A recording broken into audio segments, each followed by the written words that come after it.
Good morning. Rajitha Balu ആണേ. തട്ടുന്തവിയിലേക്ക് എല്ലാവർക്കും സ്വാഗതം. ഇന്ന് ഞാൻ ഒരു കുക്കിംഗ് വീഡിയോ ആയിട്ടാണ് കേട്ടോ വന്നിട്ടുള്ളത്. അപ്പോൾ വേറെ ഒന്നുമല്ല, easy breakfast recipe in Malayalam എന്നുള്ള തലക്കെട്ടില്ലേ, ഞാൻ ഇന്ന് ഒരു ബ്രേക്ക്ഫാസ്റ്റിൻ്റെ റെസിപ്പിയാണ് ചെയ്തിട്ടുള്ളത്. നമ്മളുടെ കേരളീയരുടെ ഇഷ്ടവിഭവമായ പുട്ടും ചെറുപയർ കറിയും ഒപ്പം പപ്പടമാണ് കേട്ടോ. എന്താ ഇപ്പോൾ പ്രത്യേകിച്ചുള്ളതെന്ന് ചോദിച്ചു കഴിഞ്ഞാൽ അങ്ങനെ ചോദിക്കുമ്പോൾ ഒന്നുമില്ല, എന്നാലും പുട്ട് ഒരു സ്പെഷ്യൽ രീതിയിലാണ് ഞാൻ വെച്ചിട്ടുള്ളത് കേട്ടോ. അപ്പോൾ നമുക്ക് നേരെ വീഡിയോയിലേക്ക് കിടക്കാം. അപ്പോൾ ചെറുപയർ കറിക്കായിട്ടുള്ള ചെറുപയറേ തലേന്ന് തന്നെ വെള്ളത്തിലിട്ട് വെച്ചിട്ടുണ്ടായിരുന്നു കേട്ടോ. 1 കപ്പ് ചെറുപയറാണ് ഞാൻ എടുത്തിട്ടുള്ളത്. ഞാൻ ഇന്നിവിടെ വെക്കുന്ന റെസിപ്പിയുടെ അളവ് പ്രകാരം നല്ല ഫുഡി ആയിട്ടുള്ള ഒരു 5 പേർക്ക് കഴിക്കാവുന്ന ഭക്ഷണമാണ് ഉണ്ടാക്കിയിട്ടുള്ളത്. അപ്പോൾ നിങ്ങൾ അതിനനുസരിച്ചുള്ള അളവ് നോക്കിക്കോളൂ. അപ്പോൾ 1 കപ്പ് ചെറുപയറാണ് ഞാൻ വേവിക്കാനായിട്ട് പോണത്. അപ്പോൾ അത് നന്നായി കഴുകിയെടുത്തിട്ടുണ്ട്. അത് കുക്കറിലേക്ക് ഇട്ട് കൊടുക്കുക. പയറിന് മീതെ വെള്ളം നിൽക്കാവുന്ന രീതിയിൽ വെള്ളം ഒഴിച്ചു കൊടുക്കുക. ആവശ്യത്തിനുള്ള ഉപ്പും കൂടെ ഇട്ട് കൊടുത്തിട്ട് നമുക്കിത് കുക്കർ മൂടിയിട്ട് സ്റ്റൗമിലേക്ക് വെക്കാം.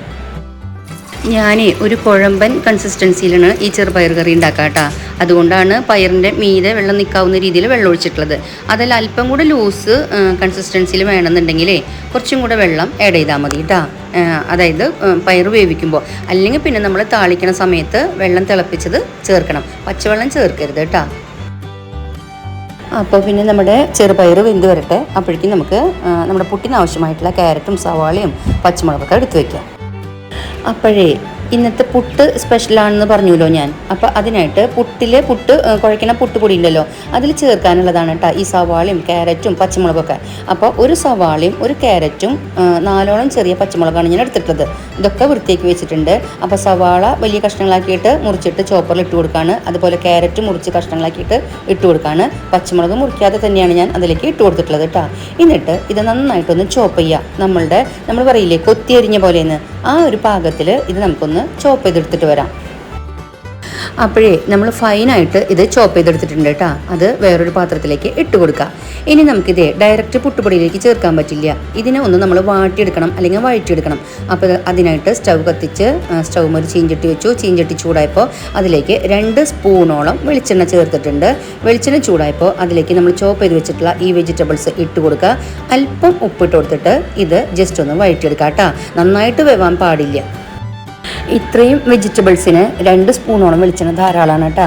വെളിച്ചെണ്ണ കൂടുതലായി കഴിഞ്ഞാലും നമ്മുടെ പുട്ടിൻ്റെ മാവ് ശരിയാവില്ല.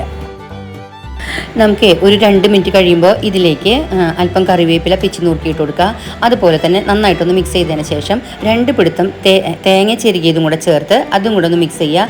എന്നിട്ട് ഇതിലേക്ക് അല്പം 1 സ്പൂണോളം നമ്മളുടെ ചില്ലി ഫ്ലേക്സ്, കുത്തുമുളക് ഉണ്ടല്ലോ, ആ മുളകും കൂടെ ചേർത്തിട്ട് 1 മിനിറ്റ് നേരം കൂടെ ഒന്ന് വഴറ്റിയിട്ട് നമുക്കിത് വാങ്ങി വെക്കാം കേട്ടോ. സ്റ്റവ് ഓഫ് ചെയ്യുക. അതായത് മൊത്തം ഒരു 3 മിനിറ്റ് നേരത്തെ വേവ് മതിയാകും ഇതിനെല്ലാം. നമ്മുടെ വെജിറ്റബിൾസേ ഒന്ന് ആറാൻ വേണ്ടിയിട്ട് ഞാൻ വേറൊരു പാത്രത്തിലേക്കാക്കി പകർത്തി വെച്ചിട്ടുണ്ട് കേട്ടോ. അതൊന്ന് ചൂടാറി വരട്ടെ. അപ്പോഴേക്കും നമുക്ക് പുട്ടുപൊടി തയ്യാറാക്കാം. അപ്പോൾ അതിനായിട്ട് ഞാൻ ഇൻസ്റ്റൻറ്റ് പുട്ടുപൊടിയാണ് കേട്ടോ എടുത്തിട്ടുള്ളത്. അപ്പോൾ 1.25 ഗ്ലാസ്സാണ് ഞാൻ എടുത്തിട്ടുള്ളത്. നമ്മൾ ചായ കുടിക്കുന്ന ഗ്ലാസ്സാണ്. 1.25 ഗ്ലാസ് പൊടിയാണ് ഞാൻ എടുത്തിട്ടുള്ളത്. ഇനി നമുക്ക് ഇതിലേക്ക് 1 ഗ്ലാസ് വെള്ളമാണ് ഞാൻ നനച്ച് നോക്കണം കേട്ടോ. അപ്പോൾ ആവശ്യത്തിനുള്ള ഉപ്പ് ചേർത്ത് പൊടിയിലൊന്ന് കുഴച്ചിട്ട് ഈ 1 ഗ്ലാസ് വെള്ളത്തുകൊണ്ട് ഞാൻ ഈ പൊടി ഒന്ന് കുഴച്ച് നോക്കട്ടെ. ചില പൊടി നമ്മൾ വാങ്ങുമ്പോൾ ആ കവറിൽ തന്നെ ഉണ്ടാവും 1 ഗ്ലാസ് പൊടിക്ക് 1 ഗ്ലാസ് വെള്ളം എന്നോ, ചിലപ്പോൾ 1 ഗ്ലാസ് പൊടിക്ക് 1.5 ഗ്ലാസ് എന്നോ. എന്തായാലും നമ്മളിതുപോലെ ഒന്ന് നനച്ച് നോക്കിയിട്ട് നമ്മളിങ്ങനെ പിടിച്ചു നോക്കുമല്ലോ പുട്ടിൻ്റെ പരുവം ആയോ എന്നുള്ളത്. ആ പിടിച്ചു നോക്കുമ്പോൾ അത് പൊട്ടണില്ലെങ്കിൽ ആ വെള്ളത്തിൻ്റെ കൺസിസ്റ്റൻസി മതി എന്നാണ് കേട്ടോ അർത്ഥം. അപ്പോൾ എനിക്കിവിടെ ഈ ഒരു 1.25 ഗ്ലാസ് പൊടിക്ക് 1 ഗ്ലാസ് വെള്ളമാണ് കേട്ടോ ആവശ്യം വന്നത്. നമ്മളെ ഇത് ഫുള്ള് നനവാകുമ്പോൾ ഒന്ന് 10 മിനിറ്റ് നേരം നമ്മൾ മാറ്റി വെക്കണം. അപ്പോൾ വീണ്ടും ഇത് വെള്ളം വലിച്ചെടുക്കും കേട്ടോ. അപ്പോൾ ചിലപ്പോൾ നമുക്ക് വീണ്ടും വെള്ളം ചേർക്കേണ്ടതായിട്ട് വരും. അതും കൂടെ ഒന്ന് ശ്രദ്ധിക്കണം കേട്ടോ. ഇൻസ്റ്റൻറ്റ് പൊടികളുടെ നനവേ നിങ്ങൾ അതിൽ ഇൻസ്ട്രക്ഷൻസ് തന്നിട്ടുണ്ടാവും, അത് ഫോളോ ചെയ്യുന്നതായിരിക്കും നല്ലത്. അല്ലെങ്കിൽ ഈ പറഞ്ഞ പോലെ കുറേശ്ശെ ചേർത്ത് ഒരു 10 മിനിറ്റ് കഴിയുമ്പോൾ വീണ്ടും ആവശ്യമെങ്കിൽ ചേർത്ത് നോക്കിയാൽ മതി കേട്ടോ. അപ്പോൾ ഇതാ പുട്ടിൻ്റെ പൊടി നന്നായിട്ട് നനച്ചെടുത്തിട്ടുണ്ട്. ഇനി അതൊന്ന് അമർത്തി വെച്ചിട്ട് നമുക്ക് മൂടി വയ്ക്കാം കേട്ടോ. ഒരു 10 മിനിറ്റ് നേരം മാറ്റി വയ്ക്കാം. അപ്പോൾ അതാ ഒരു 10 മിനിറ്റ് ആയിട്ടുണ്ട്. നമുക്ക് പുട്ടുപൊടി ഒന്ന് തുറന്നു നോക്കാം കേട്ടോ. നമ്മൾ കുത്തി അമർത്തി വെച്ചിരിക്കില്ലായിരുന്നു. അപ്പോൾ അതൊക്കെ ഒന്ന് ഇളക്കി മിക്സ് ചെയ്തിട്ട് ഇതിന് നൈസായിട്ട് ഇതുപോലെ ആക്കിയെടുക്കാം കേട്ടോ. അപ്പോൾ ഈ സമയത്ത് എനിക്ക് തൊടുമ്പോൾ പെർഫെക്റ്റ് ആയിട്ടുള്ള നനവാണ് കേട്ടോ പുട്ടുപൊടിക്ക് ഉണ്ടായിട്ടുള്ളത്. അപ്പോഴേ ഞാൻ എടുത്ത പാത്രം ചെറുതായിട്ടാ, അപ്പോൾ അതുകൊണ്ട് വേറൊരു വലിയ പാത്രത്തിലേക്ക് അതിനെ മാറ്റിയിട്ട്, വലുതെന്ന് പറഞ്ഞാൽ അല്പം സൗകര്യത്തിന് കുഴച്ചെടുക്കാനുള്ള ഒരു പാത്രത്തിലേക്ക് മാറ്റിയെടുത്തിട്ടുണ്ട് കേട്ടോ. ഇനി നമുക്ക് നമ്മൾ നേരത്തെ ചൂടാറാൻ വെച്ചിട്ടുള്ള വഴറ്റിയെടുത്തിട്ടുള്ള വെജിറ്റബിൾസ് ഇതിലേക്ക് ഇട്ട് കൊടുത്തിട്ട് ഇങ്ങനെ അമർത്താതെ ഇങ്ങനെ എന്താ പറയുക, വളരെ സോഫ്റ്റായിട്ട് കുടഞ്ഞ് ഈ വെജിറ്റബിൾസ് ഇതിലേക്ക് മിക്സ് ചെയ്യാം കേട്ടോ. ഇതിലേക്ക് അല്പം നല്ല ജീരകം കൂടെ ഒന്ന് ഇട്ട് കൊടുക്കാം കേട്ടോ. എന്നിട്ട് അതും കൂടെ ഒന്നിട്ടിട്ട് മിക്സ് ചെയ്യാം.